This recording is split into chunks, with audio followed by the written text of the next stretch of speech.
welcome to Learning with Lulu. In this video, we are going to do a quick summary of Chapter 8 in The Great Gatsby. Before we jump into it, please make sure to subscribe to the channel.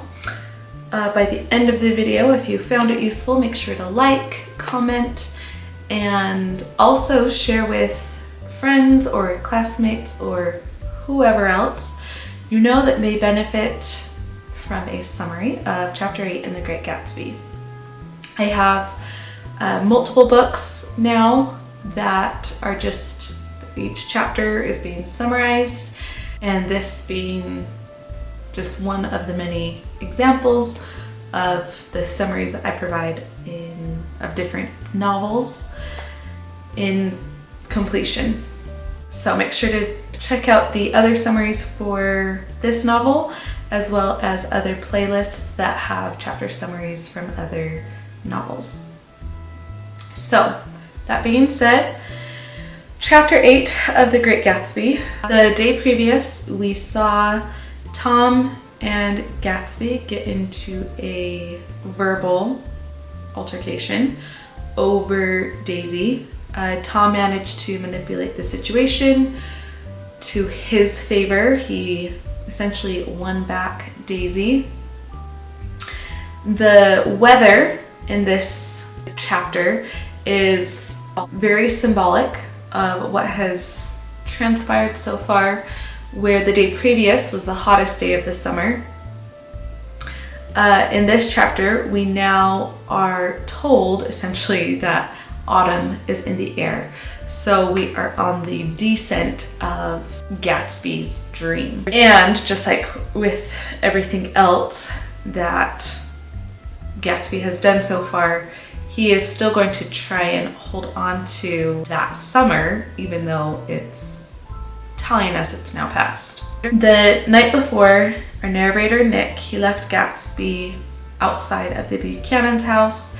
Gatsby was watching for Daisy to either signal to him with the lights that she needed him, or to come out to him in case Tom was abusive towards her, but that never happened. Nick passed a sleepless night, so much so that before the sun even comes up the following morning, he is already headed over to Gatsby's to check on Gatsby.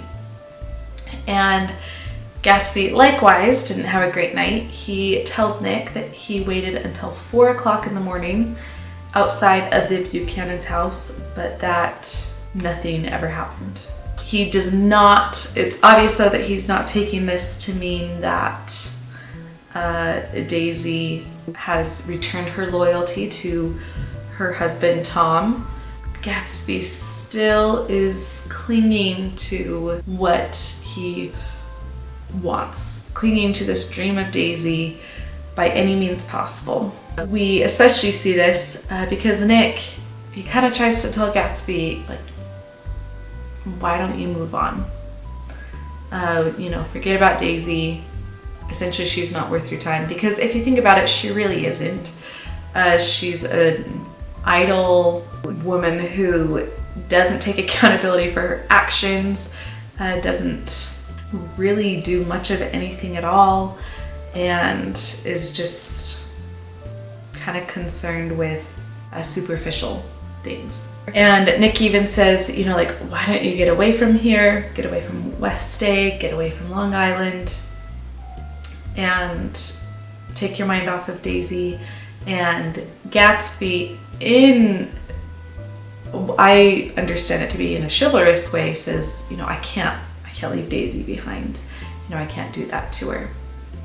Even though already Daisy is very much leaving Gatsby behind, letting him take the fall for things, really couldn't care less about him at this point. And then, as I was saying, by any means possible, Gatsby is holding on to this aspect of Daisy that he can to continue to cling to it. He then tells Nick about their time years ago, 1917, in Louisville, and a little bit about their courtship, how he fell for her, and all of that.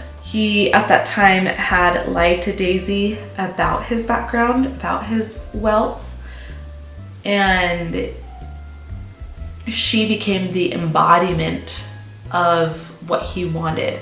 She was the embodiment of someone who had absolute freedom because of financial abundance, who had this air of luxury and wealth, and as I said, this freedom, ability to just kind of pass the days in just joy and contentment, because nothing crazy really ever was demanded of her or happened to her. But she also not only was wealthy, but there's also this aspect, I think, that attracted Gatsby to her because she was popular, because he wasn't the only man interested in her. And so then when they kindled this romance and he possessed for a time this girl who had this vitality to her, who had this wealth, who was popular, he fell for her. She was the embodiment of what he wanted. Gatsby even tells Nick essentially that they did consummate their attraction and lust. Maybe, I don't know. I hesitate using the term love. There's the misfortune in our language of not having quite as many words to describe different types of love, but they consummate it, and even though they weren't actually legally married, Gatsby felt as though this sealed the deal, that they were married. And Daisy promised him that she was going to wait for him, because remember, at this time he's in the army, and he does eventually have to get called away. And obviously Daisy doesn't wait for him.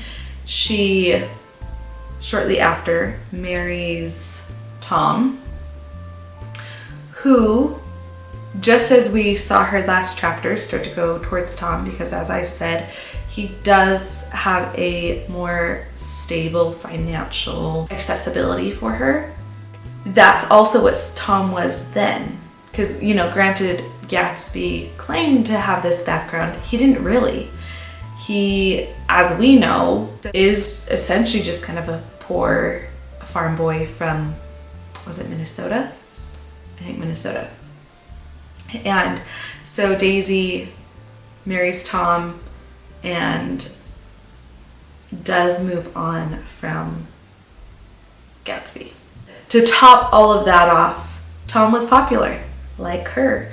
He had her parents' approval, and all of those different things just played into him seeming like a good choice. As Gatsby's telling Nick all of this, that's when we are told that the weather is changing. Even though the day previous was the hottest of the season, the gardener interrupts Gatsby's retelling of his and Daisy's love story to say, hey, I'm gonna drain the pool. He doesn't want the vents or the ducts to get clogged with the falling leaves. So it's very much telling us the dream of Gatsby's is on its descent. And Gatsby tells the gardener, don't drain it yet. I haven't used it at all. I haven't swam in the pool at all. And he wants to take a swim. So again, that symbolism of him trying to, the time to swim has kind of passed. He still wants to hold on to the past. He still wants to interact with his life in a way that's not taking into account the reality of the season of life.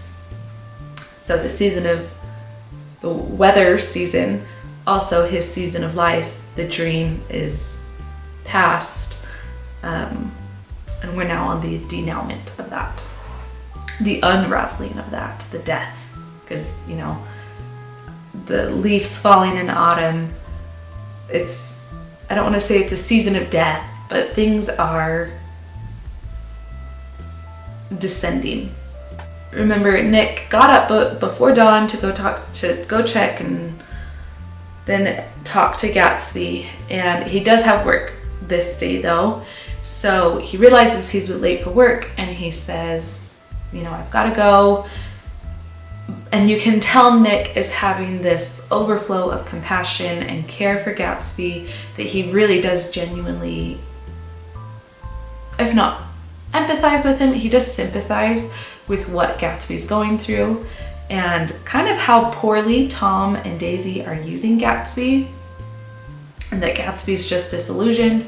So Nick is trying to console his friend, compliment his friend Jay Gatsby, and he tells them that he's worth more than anyone else put together, more than the Buchanans.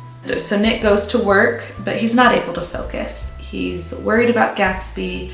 He's thinking about what has transpired with his cousin and with Gatsby and Tom and the death of Myrtle and everything. I believe Jordan wants to meet him for lunch, but he's just kind of not in that mind space. He doesn't want to do that. Then Nick's narration transitions to what the Greek restaurant owner told him about the following events. So Nick says that he was talking to that Michaelis. He tells him what happened and the conversation he had with George Wilson after Myrtle was killed, hit and run, by Daisy Buchanan. And essentially, George Wilson stayed up all night talking to, his neighboring friend, this Michaelis, and talks to him about Myrtle. He says that he had confronted Myrtle and said, you can't hide this from God. So far, the only seemingly God-fearing person is this George Wilson, which then his actions at the end of this are just tragic and also a bit unhinged in the name of taking God's vengeance in his own hands. But anyway, he confronts Myrtle, kind of condemns what she's doing and says she can't hide this from the eyes of God, which he is taking, he is pointing out the billboard with the optometrist's Dr. Eckelberg's eyes. They do kind of take on that symbolism of the eyes of God. Then the events happen. She dies the next day. That's where we start to see George Wilson become a little bit unhinged. Becomes inspired to kind of take providence into his own hand, to take God's justice into his own hand. He gets the idea in his head that whoever was driving the car and killed Myrtle was also the person that she was having the affair with. And even though he had seen Tom driving the yellow car earlier that day, he knew Tom couldn't have been driving it, so he doesn't think it's Tom, because Tom, Nick, and Jordan showed up at the scene after Myrtle had already been hit and Tom was driving a different vehicle, so he knows it couldn't have been, he doesn't think it could be Tom, and he assumes that the person who had been driving had been Myrtle's lover.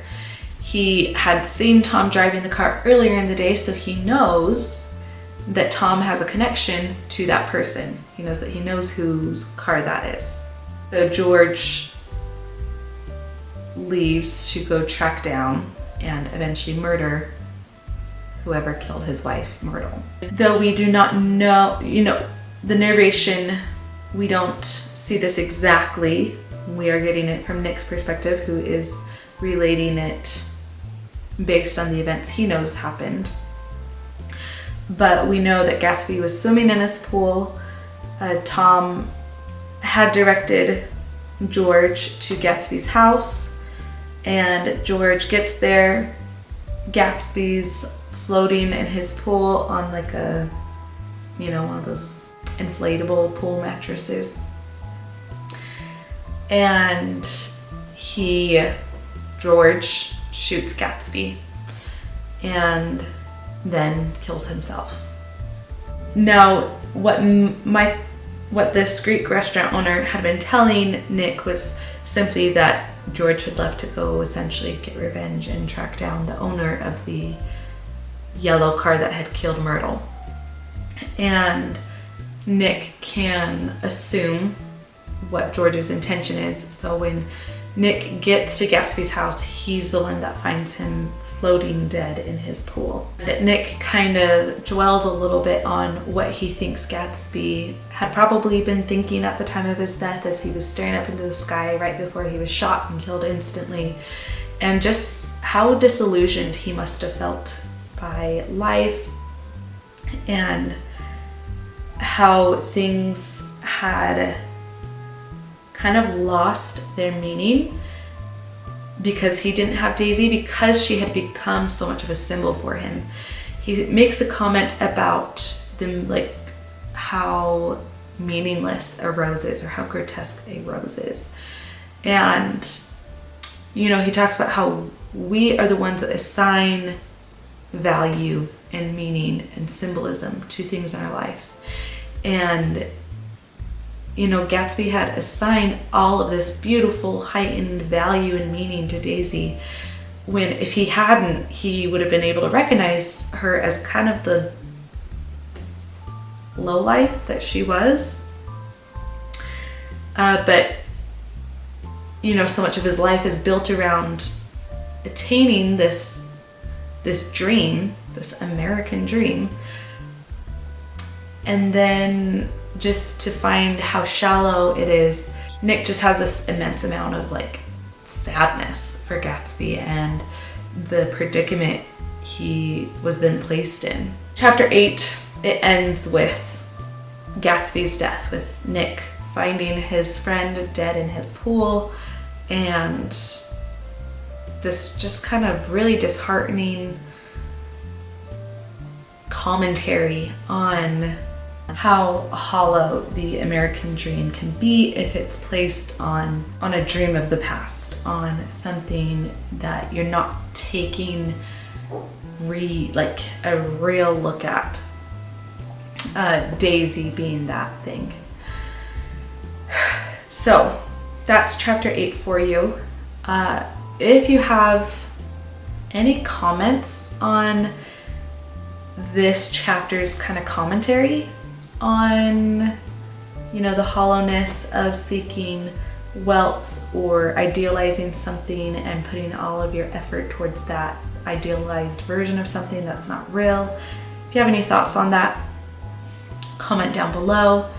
What are your thoughts on George Wilson's actions, on Tom and Daisy? Do you have compassion for Gatsby's situation that he's in and how his story ends? Let me know in the comments down below. If this was useful to you, make sure to like the video, subscribe to the channel, and share with others that you know may benefit. As always, I appreciate you supporting this channel by watching, and I hope you keep coming back for more of this ELA content. And as always, thanks for watching. Bye.